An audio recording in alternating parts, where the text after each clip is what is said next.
Pop music's hidden gems, prepare to be obsessed.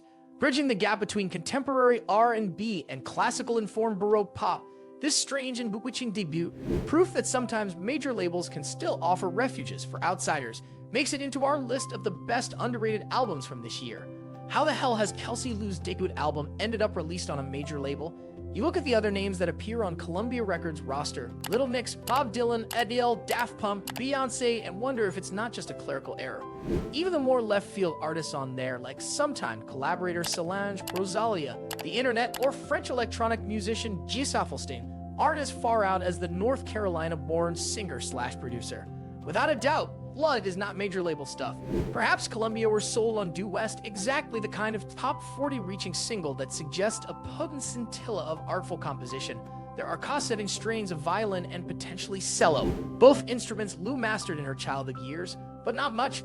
We're not dealing with Kate Bush's The Dreaming here. The melody far too open and user-friendly than, say, sat in your lap's towering invention. Before we start the video, make sure to like and subscribe to our channel. You will not miss our new video. Foreign Car opens to something like the lush string arrangements on a Love Unlimited orchestra record. Not, it has to be said, a move that connotes a brazen lunge for contemporaneity.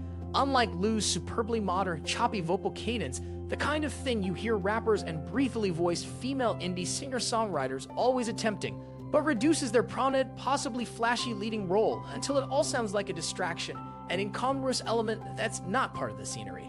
Instead of doing the things lush string arrangements usually do, supplying cushioning orchestration that allows something the driving melodies can lean into, they provide jabbing drama and a tense, obsessive quality.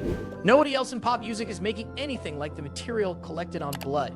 Women of her ilk are currently making with the manipulated auto-tuned vocals, heavy trap-adjacent beats, sultry R&B aura, and accompanying head-turning avant-garde visuals. Instead, Lou prefers understatement. Many of the songs here lack drums, furnished with scale other than acoustic guitar, strings, and minimalist electronics. And when she does do something her peers habitually tend to do, it's obvious she stands a class apart.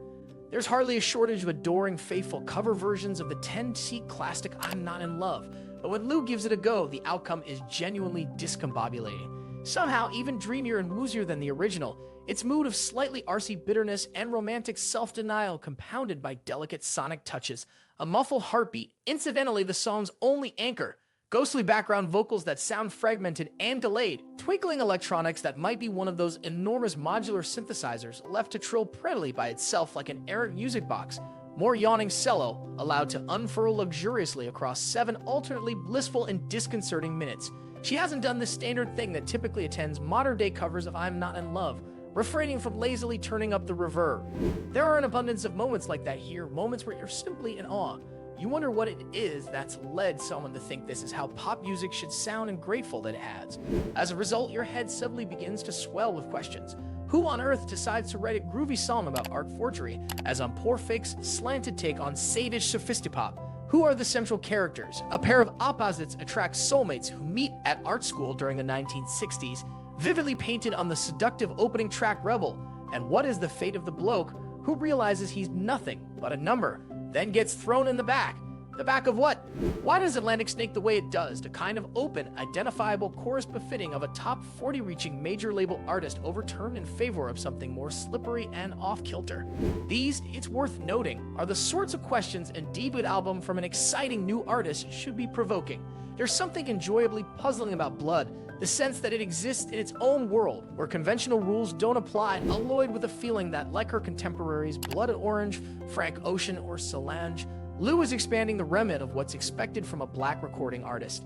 Your soul bad throughout are her enchanting, otherworldly vocals, leading you through a beautiful maze of unusual song structures and gently weaving melodies. You might be forgiven for thinking that she's freshly landed from another planet or emerged from nowhere, her debut perfectly distilled and utterly intoxicating, arriving like the proverbial bolt from the blue.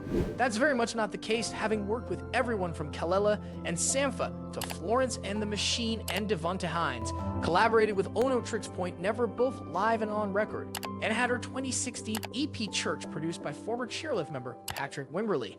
Moreover, Blood is informed by much more earthly, prosaic events. She ran away from home to study at the University of North Carolina School of Arts, leaving behind her strict Jehovah's Witness upbringing. That still doesn't explain the directness of Blood's beauty and elegance, or the stream of fantastic songwriting like Why Knock for You, imagining what Rihanna would sound like had she been a pop sensation during the 18th century when chamber music was all the rage. At times, the unique world Lou establishes can be far too ornate and mannered, as if you are experiencing it at a small remove, like walking into a gorgeous mansion, replete with chandelier and gilded furniture. It's nice to look at, though easier to admire than love unconditionally. Truth be told, if Blood is the musical equivalent of a Baroque garden, you have to admit it's pretty breathtaking. My identity is in fluidity, she told Billboard in April, when asked about her musical instincts, which, to be fair, is the type of thing musicians in 2019 are always saying. However, for once, it feels like a genuine statement, the remarks of a true one of a kind. With music that makes you want to dance and cry at the same time, it's no surprise that the Brooklyn-based three-piece have surged in recognition. Their airy melodies, saccharine stints, and layered riffs straddle the line between melancholic and euphoric, providing much-needed catharsis after years of pandemic-induced loneliness. Their new single, Soul Obsession, from their next album, Strange Disciple, is another in a line of hits that are hard not to keep on replay. The trio say that it's about knowing when, or if, they give in or give up. Particularly when to untie the knots we tie ourselves into when an infatuation sets in. Named after a lyric in the song, Strange Disciple refers to what it's like to be devoted to someone that may not be worth it, coming into that realization and facing all the emotions that arise. To some degree, you can all relate to the lines, "Finally, I feel it fading. Walk me home and walk away. My soul obsession suddenly a different shade. Walk me home and walk away." Taking cinematic inspiration from Maya Deren's Meshes of the Afternoon, 1943, as well as Ingmar Bergman's The Seventh Seal, 1958, the disciple is depicted as one of us, and we in turn are depicted as the disciple. This spring, the three-piece plan to debut the track and more new music live at their biggest shows yet. Stay tuned for the announcement of what's to come this spring. The 13-song experimental album showcases a breadth of musical range, seamlessly intertwining influences from pop, R&B, indie rock, and gospel with an ancestral form of Carnatic music from southern India. Across the span of 57 minutes, a listener becomes enmeshed in an emotional out-of-body experience, a masterclass in the potency of musical intention. With each track, it becomes increasingly evident that this isn't a commercial endeavor, instead, a search and pursuit of truth through an intimate exploration of music as a medium of cross-cultural artistic expression. I believe that my purpose is to make and perform music that is spiritually charged and allows for healing, he says. If you find this video useful, don't forget to like and subscribe to our channel.